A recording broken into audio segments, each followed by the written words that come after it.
The Sabarkantha જિલ્લા મધ્યસ્થ સહકારી બેંક લિમિટેડની હિંમતનગરના સહકાર હોલ ખાતે તારીખ 28/5/2012ના રોજ 54મી વાર્ષિક સાધારણ સભા યોજવામાં આવી હતી।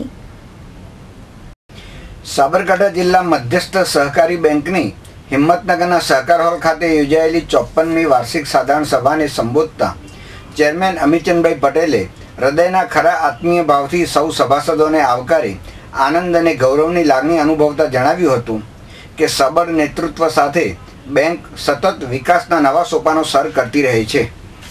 વર્ષ દરમિયાન બેંકે 885 કરોડનો થાપણનો આંક વટાવ્યો છે, જે બેંકની સ્થાપના કાળથી આજ દિવસ સુધી સર્વોત્તમ સપાટી પહોંચેલ છે।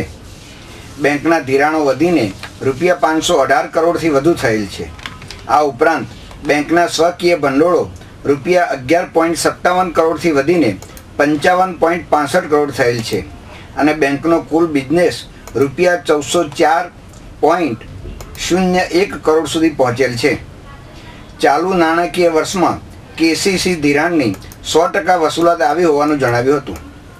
જોકે આ તબક્કે સહકારી આગેવાન અંબાલાલ ઉપાધ્યાય બેંકના વાર્ષિક અહેવાલ અનુસંધાને પૂછવા સ્ટેજ ઉપર જતા કેટલાક લોકોના ટોળાએ સ્ટેજ ઉપર ધસી જઈ ટપલી દાવ કરી અંબાલાલને સ્ટેજ ઉપર નીચે પાડી દીધા હોવાનું જાણવા મળ્યું હતું।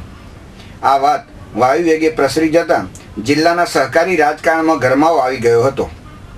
સાધારણ સભામાં એજન્ડા મુજબની કાર્યવાહી હાથ ધર્યા બાદ ઉપસ્થિત સભ્યોએ સર્વાનુમતે તમામ મુદ્દાને બહાલી આપી હતી। અંતમાં બેંકના વાઇસ ચેરમેન રામજીભાઈ ટી પટેલે આભાર વિધિ કરી હતી। હિંમતનગરના પ્રતિનિધિ સુરેશ થોરી સાથે રસિક સોની, સિટી ન્યૂઝ, હિંમતનગર।